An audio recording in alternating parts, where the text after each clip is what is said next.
కృష్ణ అందరికీ ధన్వత్న భగవద్గీత 5వ అధ్యాయము మొదటి అధ్యాయము 15వ శ్లోకము.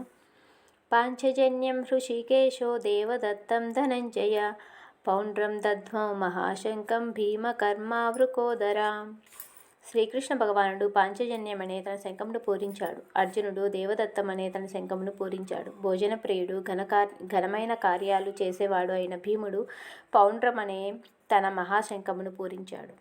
భాష్యము. సర్వేంద్రియాలకు ప్రభువైన కారణంగా శ్రీకృష్ణుడు ఈ శ్లోకంలో హృషికేశునిగా తెలుపబడ్డాడు. జీవులందరూ అతని అంశలే కనుక జీవుల ఇంద్రియాలు కూడా అతని ఇంద్రియాల అంశలే. నిరాకారవాదులు జీవుల ఇంద్రియాల గురించి పట్టించుకోరు కనుకనే సర్వదా వారిని ఇంద్రియ రహితులుగా లేదా నిరాకారులుగా వర్ణించాలని కోరుకుంటారు. భగవానుడు సకల జీవుల హృదయాల్లో నిలిచి వారి ఇంద్రియాలను నిర్దేశిస్తాడు. కానీ జీవుడు శరణాగతిని బట్టి అతడు నిర్దేశము చేస్తాడు. ఇక శుద్ధ భక్తుని విషయంలో అతడు ప్రత్యక్షంగా ఇంద్రియాలను నియంత్రిస్తాడు. ఇక్కడ కురుక్షేత్ర రణరంగంలో అర్జునుని దివ్యేంద్రియాలను అతడు ప్రత్యక్షంగా నియంత్రించబోతున్నాడు. ఆ విధంగా హృషికేశుడనే ప్రత్యేక నామము వాడబడింది.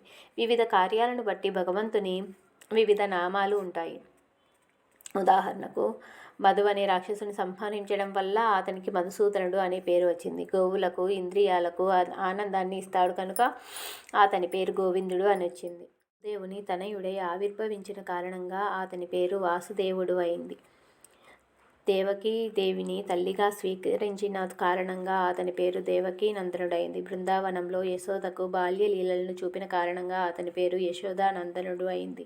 తన స్నేహితుడైన అర్జునునికి రథసారథిగా పనిచేసిన కారణంగా అతని పేరు పార్థసారథి అయింది. అదేవిధంగా కురుక్షేత్ర రణరంగంలో అర్జునునికి నిర్దేశం ఇచ్చిన కారణంగా అతని పేరు హృషికేశుడు అయింది. వివిధ యజ్ఞాల నిర్వహణకు ధనము అవసరమైనప్పుడు దానిని సంపాదించడంలో తన అన్నగారికి సహాయపడిన కారణంగా ఈ శ్లోకంలో అర్జునుడు ధనంజయునిగా తెలుపబడ్డాడు. అదేవిధంగా విపరీతంగా తినడంతో సమానంగా హిడింబాసురునికి వధించడం వంటి ఘనకార్యాలు చేయగలిగిన కారణంగా భీముడు వృకోదరునిగా చెప్పబడ్డాడు. కనుక భగవంతునితో మొదలుకొని పాండవ పక్షంలో ఉన్న యోధులందరూ పూరించినట్టి ప్రత్యేకమైన శంఖాలు యుద్ధవీరులకు ఉత్సాహము కలిగించాయి.